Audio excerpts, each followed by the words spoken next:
When I was in need at different times in my life, WLCFS has been there for me. I anticipate that it may also be true in the future. I was baptized on October 23rd, 1962 by WLCFS Pastor Leininger. Some of you knew him, huh? It was under an assumed name that I was baptized. I don't know what name they used for those children who had been placed for adoption. John Doe, Snodgrass, Schicklgruber, I really don't know what it was. But I don't think it was the name that I received 6 weeks later when I was placed for adoption with Vic and Anna Prange. So I researched it, and the baptism still counts when it's under an assumed name. So I owe the beginning of my spiritual life to WLCFS. I don't know the circumstances of my birth mother. Apparently, the circumstances of my conception were so scandalous that she could not tell them to the family that she later raised. And so they don't know about me. So when I've initiated contact with her, she's not had contact with me because she didn't want to tell her current family about me. But after my parents adopted me, they adopted a girl and then a boy and then a girl. Well, and then 10 years after they adopted me, surprise, they had a boy natural born. So there were five children in my family, but you know, those other 3 were also adopted, and they've contacted their birth parents, and in each case, the birth mother has said, I considered abortion, but I didn't do it because of the options provided to me by WLCFS. I have to assume the same is probably true of my birth mother, even though abortion was illegal in those days. So I probably owe my physical life, humanly speaking, to WLCFS and the options they provided in those days. I owe them for my brothers and sisters, so that's a nice little piece in there too. When I became a pastor and then a teacher at Michigan Lutheran Seminary, my wife and I had the opportunity to serve in a world mission for a year as part of a sabbatical in mission. During that time in mission, there was a tremendous crisis, and it caused situational depression in my wife and in some of her colleagues. She's given me permission to tell you that. WLCFS sent counselors as part of their Caring for Called Workers program during that year. They helped me to know what to do, and I may owe the life of my wife to WLCFS. Humanly speaking, that's the way we tell the story now.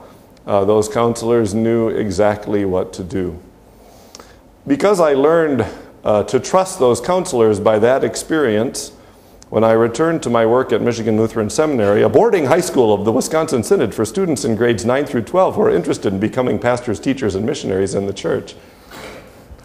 When I returned to that work, I talked to WLCFS, and they talked to me about providing counseling by video to students living in the dormitory who were struggling with any number of problems. Part of a member assistance program, a kind of a unique part, we beta tested that. That worked very well, worked extraordinarily well. Little did I realize that one of my own children would be able to take advantage of those services. I may owe the life of one of my children to WLCFS. They keep popping up in my life at times of life and death. At these most critical times, WLCFS keeps popping up. Now, my parents, I mentioned them, Vic and Anna Prange, retired over 10 years ago. They moved back to where my dad promised he would move with my mom. They met in Tucson, and then he was assigned to be a pastor in Wisconsin. And for 40 years, my mother put up with the winters, and then they retired to Tucson and did very well there. That's where they had met. That's where Mom had grown up. But recently, when Mom had a hip replacement surgery, she broke her leg. They stuck that pin in there, and it made the leg break. You ever hear of such a thing happening? My father realized at that time that he couldn't take care of her. People come to this realization, I've learned now at my age, as I listen to people my age talk about their parents. So they've moved back up north here near me.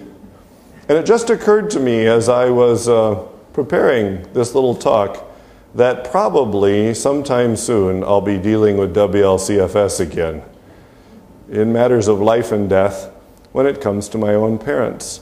My father was on the board for WLCFS, but I don't think he was setting up for any sweetheart deals at the gardens at Hartford. I think as a man who had been able to adopt children, he was just grateful that here was an agency whom you could trust in confidentiality, in professionalism, but especially in dealing with the unconditional gospel of Jesus with each person with whom they came into contact. We have the unconditional gospel of Jesus in our midst with remarkable clarity. It's remarkable in world history. It's remarkable in the present history of the world. And here is the guiding force of WLCFS, even as it does things that some other people do. And here is the reason to ask God's continued blessing, that that gospel remain the central focus of the businesses, of the work, of the ministry, of helping people in need. Not just me, but all of the other people who have found when they were in need, WLCFS has been there for them. So I'm grateful that you are a staff member and or a supporter of Wisconsin Lutheran Child and Family Service. I'm grateful that you've been a part of pooling resources that have helped me at critical times in my life and have helped many others. And since none of you have died yet, I thought I would give you a preview of what you're going to hear. Knowing that you're a supporter of this ministry, I just thought I would let you know. The King will say to you, "Come, you who are blessed by my Father, take your inheritance, the kingdom prepared for you since the creation of the world. For I was hungry, and you gave me something to eat. I was thirsty, and you gave me something to drink. I was a stranger, and you invited me in. I needed clothes, and you clothed me. I was sick, and you looked after me. I was in prison, and you came to visit me."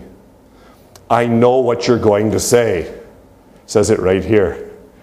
You will say, "Lord, when did we see you hungry and feed you, or thirsty and give you something to drink? When did we see you a stranger and invite you in, or needing clothes and clothe you? When did we see you sick or in prison and go to visit you?"